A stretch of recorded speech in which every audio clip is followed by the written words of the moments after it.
দেবগণ দেবরাজ ব্রহ্মজ্যোতি মহামতি কাশ্যপ তনয়ময় দেব পুরন্দর মহামতি মহামতি অদিতি মোর আরাধ্যা মাতৃ আর এই জগতর বন্দিতা কিন্তু কিন্তু দেবগণ দেবরাজ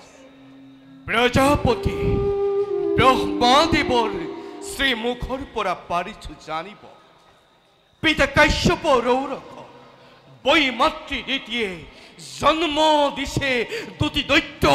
মহাভয়ঙ্কর নাম দিলে সিহঁতৰ হিৰণ্যাক্ষ আৰু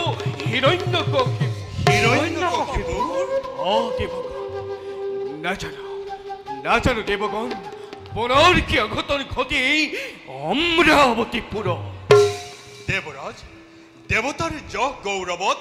দেই পরি মরিস দানব বায়ু দৈত্যমাতা দ্বিতীয় যে উন্মাদিনী হই দেবর অহিত চিন্তি শুক্রাচার্য ব্রাহ্মণর চাপিছে ওচৰ বায়ু আৰু শুক্ৰাচাৰ্য ব্ৰাহ্মণেও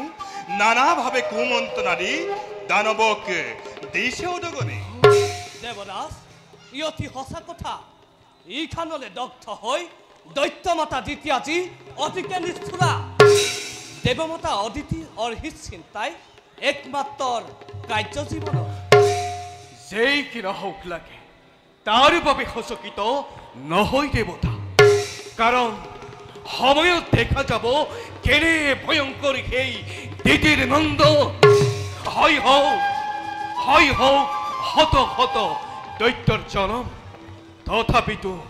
নকৰিবা অলপো আশংকা কাৰণ সৃষ্টি স্থিতি আৰু প্ৰলয়ৰ গৰাকী যিজন হয় যদি দেৱৰ সহায় লক্ষ লক্ষ দৈত্য আহিলেও নোৱাৰে কৰিব একো অনিষ্ট সাধন দেবৰাজ দৈত্যমাতা দ্বিতীয়াজী প্ৰতিহিংসা উন্মাদিনী দেৱতাৰ প্ৰতি শুনক দেবৰাজ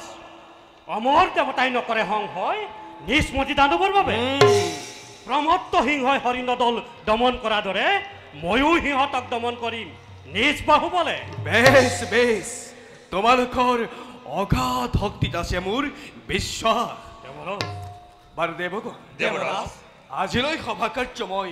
ইমানতেই ভংগ বুলি কৰিছো ঘোষণা ভাল দেবৰাজ